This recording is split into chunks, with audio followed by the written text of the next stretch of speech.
Psychedelics don't have to be this scary laboratory type setting that you may have been told to feel like it is, but it's not. It can be a very soul connecting, just like very elaborate, beautiful experience that in the ways that you're afraid to connect with yourself, that's what's going to help you click.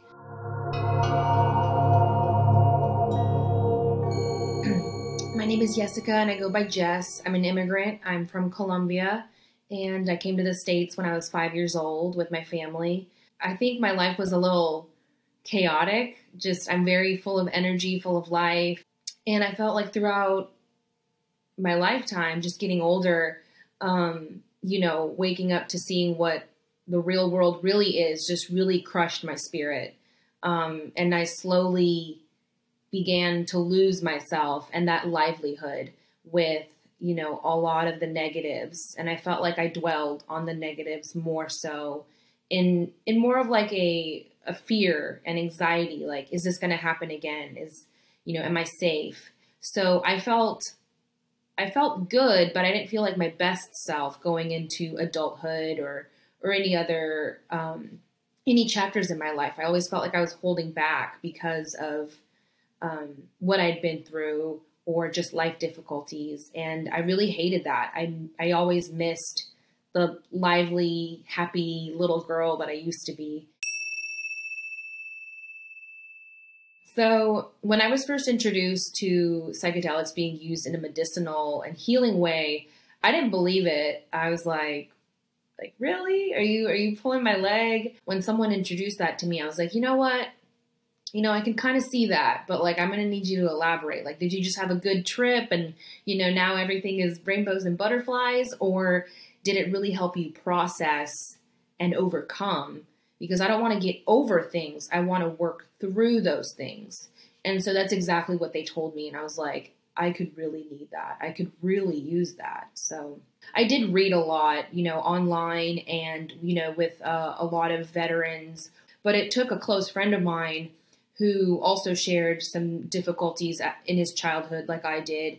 I talked to his wife and she has noticed the change as well. He's being able to show up in his life personally, professionally, as a family man as well, just, better than he ever has before. So we had a really long talk and I was like, you know what? I want to do this. I'm a little scared, but I know that you and whoever is involved can help prepare me to get to that level to where I can go through with this and, get the benefits of this medicine. So what really called me to use psychedelics as medicinal treatment is to overcome childhood sexual abuse, military sexual trauma, physical and sexual assault.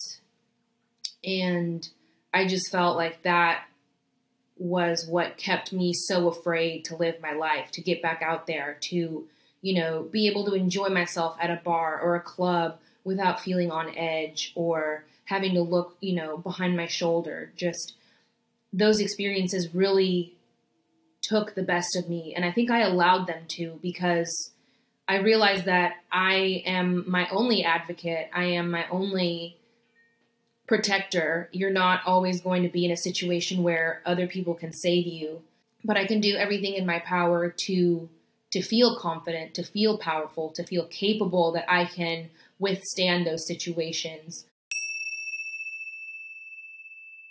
So my journey was beautiful and a little confusing at first, but I finally just gave in and I was like, you know what? I'm not going to let my fears and my anxiety hold me back from truly experiencing this. So when I fully surrendered myself to the medicine, I saw a lot of family members that had passed.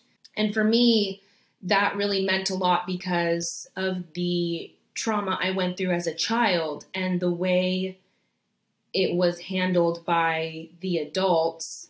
I felt abandoned. I felt like my feelings didn't matter. And when I saw my family, more so like my grandma, so she was like, hey, I've never left you. I've always been here.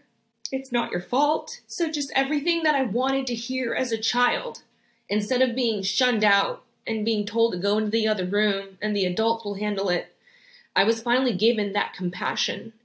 And then throughout that journey was teaching me about forgiveness, you know, myself, others, not so more as like they deserved forgiveness, but I deserved to forgive, to let go, to not be so resentful and to still see the world as this beautiful, amazing place.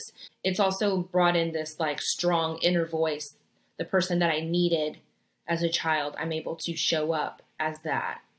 So preparing for the event and leading up to the event was a 4-day weekend, and we were in this beautiful retreat home in Mexico. Leading up, we were told to, you know, eat very clean, like eat home-cooked meals, not eating fast food. I was already weaning myself off of my medication. And at that point, leading up to the retreat, I was already like completely off my medication. And then the day of, you know, we fasted and, you know, I journaled a lot. I was trying not to get, again, you know, too in my head, just more of like, hey, I hope that I can work on this. I hope that this happens, but also releasing that need and just allowing the medicine to just take me. So I think that's what helped me see and connect with what I needed to, as much as maybe I didn't want to relive those things from my childhood. I think I needed that for that reassurance in order to let it go as well.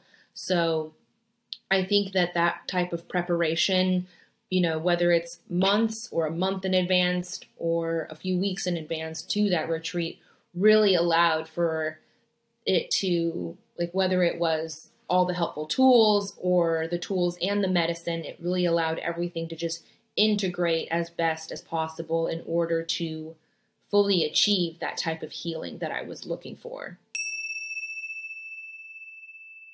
One of my biggest takeaways from this experience is, I guess, I had to fully connect and see myself for what I was truly doing, how I was holding myself back, how I was stuck in the pain, how I was resentful and angry and allowing those things to consume me.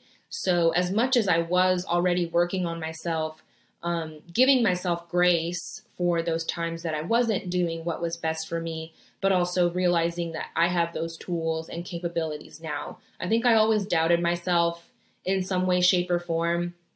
And now that I've experienced it, I'm happy to be here. I want to be alive. I'm connecting with myself the way that I need to without shame or guilt.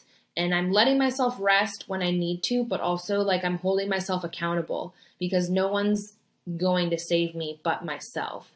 So the overall impact that psychedelics have made in my life is finding my voice, getting my confidence, and releasing the trauma and implementing forgiveness within myself and others, just so that I can walk through life without being afraid, without being angry, and not letting those emotions consume me, has been like the biggest takeaway.